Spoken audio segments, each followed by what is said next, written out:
Allah Subhanahu wa taala meletakkan dua nizam atau dua aturan dalam kehidupan ini. Yang pertama adalah nizam ghaibi dan yang kedua adalah nizam zahiri. Yang dimaksud dengan nizam zahiri adalah sesuatu yang dapat dilihat oleh mata kita seperti pertanian, perikanan, perkantoran, pembangunan dan sebagainya. Apa yang nampak di hadapan kita itu adalah nizam yang zahir. Sedangkan nizam yang gaib yaitu yang diatur oleh Allah Subhanahu wa taala melalui para malaikat. Sebagai perumpamaan, kita lihat bayang-bayang atau naungan. Ketika awan sedang berjalan, naungan tersebut adalah bayangan daripada zahiri.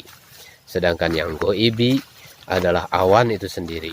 Jadi adanya bayangan tersebut karena adanya awan. Contoh yang kedua dapat pula dimisalkan tubuh. Kita ini yang nampak adalah zahir, sedangkan yang menggerakkan terletak dalam tubuh kita, yaitu ruh kita, yaitu ghaibi. Dengan demikian alam ini semua baik peredaran matahari, bulan, bintang-bintang, semua yang ada ini adalah zahir saja. Dan itu semua diatur oleh nizam ghaibi dari Allah Subhanahu wa taala. Nizam yang zahiri ini pada dasarnya ikut kepada nizam ghaibi yang tidak terlihat oleh kedua mata kita. Saudara-saudara yang dimuliakan Allah Subhanahu wa taala, manusia ini akan berjaya, akan berbahagia apabila dia senantiasa mengikuti nizam ghaibi yang diatur oleh Allah Subhanahu wa taala. Allah Subhanahu wa taala mengatur segala macam kehidupan ini menurut apa yang diatur oleh Allah Subhanahu wa taala. Allah Subhanahu wa taala tidak terkesan dengan nizam yang zahiri, maka kejayaan dan kebahagiaan akan diberikan kepada manusia kalau dia paham nizam ghaibi ini. Yang namanya iman adalah iman kepada nizam yang gaib. Maka kita katakan amantu billahi wa malaikatihi, yaitu iman kepada Allah Subhanahu wa taala dan iman kepada para malaikat.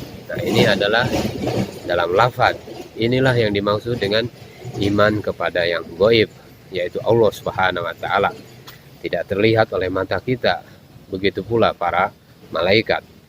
Semua nizam yang zahiri ini diatur oleh nizam yang ghaibi, dan yang berkuasa atau dominan adalah nizam ghaibi, bukan nizam zahiri.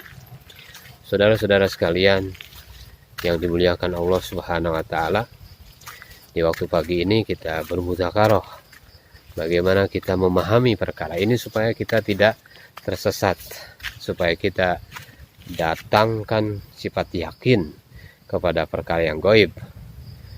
Seperti contoh Fir'aun, dia berusaha mengatur kerajaannya dengan nizam zahiri. Dia mempertahankan kerajaannya dan dia bergantung dengan nizam zahiri. Pada suatu hari dia bermimpi bahwasanya akan lahir seorang bayi dari Bani Israel yang akan menggoncangkan dan menghancurkan kerajaannya. Kemudian dia berusaha menghalangi kelahiran bayi yang akan menghancurkan kerajaan tadi dengan membuat nizam zahiri. Maka dia perintahkan semua orang di kerajaannya dan segenap tentaranya untuk membunuh setiap bayi Bani Israel yang lahir, sehingga sekian ribu bayi telah dibunuh. Kemudian para menterinya mengatakan kepada Fir'aun, kalau semua bayi-bayi ini dibunuh, maka siapa yang akan kerja di kerajaan kita? Yang menyapu siapa? Yang memasak siapa? Nah, semua adalah kuli-kuli dari Bani Israel. Kalau semua ini dibunuh, siapa yang akan kerja di kerajaan kita nanti? Maka mendengar nasihat ini, kemudian Fir'aun merubah peraturan. Kalau begitu, setahun kita bunuh dan setahun kita biarkan hidup. Saudara-saudara yang dimuliakan oleh Allah Subhanahu wa taala, Allah Subhanahu wa taala ingin memperlihatkan nizam ghaibinya.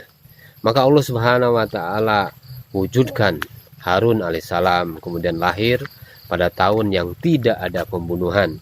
Beliau lahir dengan selamat dan Allah Subhanahu wa taala ingin menampakkan kekuasaannya. Dilahirkan Musa alaihissalam di tahun yang ada pembunuhan. Lahirlah Musa alaihissalam, maka ibunya pun ketakutan. Bagaimana anak saya ini akan dibunuh oleh Fir'aun di tahun tersebut? Tapi Allah Subhanahu wa taala katakan kepada ibunya Musa alaihissalam, jangan takut, letakkan anakmu dalam satu kotak dan hanyutkan dalam sungai. Nanti kami akan pelihara dengan cara kami sendiri, dan nanti kami akan mengembalikannya kepadamu. Ini kita lihat lafaz ini dalam Al-Quran. Allah Subhanahu wa taala menyenangkan ibunya Musa alaihissalam agar jangan khawatir akan kematian anaknya di tangan Fir'aun. Allah Subhanahu wa taala adalah Tuhan semesta alam. Jadi Tuhan yang menciptakan, maka Tuhan pula lah yang memelihara. Dialah yang menciptakan, maka dia pula yang menjaga hamba-hamba tersebut. Allah Subhanahu wa taala menunjukkan kekuatannya sendiri. Allah Subhanahu wa taala akan jaga, sedangkan manusia tanpa bantuan dan tanpa kekuatan daripada Allah Subhanahu wa taala, maka tidak akan bisa berbuat apa-apa. Tapi Allah Subhanahu wa taala tanpa bantuan dari makhluknya mampu berbuat segala-galanya. Saudara-saudara sekalian yang dimuliakan oleh Allah Subhanahu wa taala, maka ini jadi pelajaran bagi kita bahwa Allah Subhanahu wa taala yang berkuasa, bukan pemerintahan yang berkuasa, bukan tentara yang berkuasa, bukan harta yang berkuasa, tetapi yang berkuasa adalah Allah Subhanahu wa taala. Maka insya Allah nanti kita akan lanjutkan bagaimana kita akan belajar mengenai nidom goibiyah. Adalah nidom yang menggerakkan seluruh alam ini, dan Allah Subhanahu wa taala jaga daripada semuanya hal-hal yang ada di dunia ini adalah untuk menunjukkan kekuasaannya. Subhanallah bihamdi, subhanakallahumma wa bihamdika, asyhadu an la ilaha illa anta, astaghfiruka wa atubu ilaik.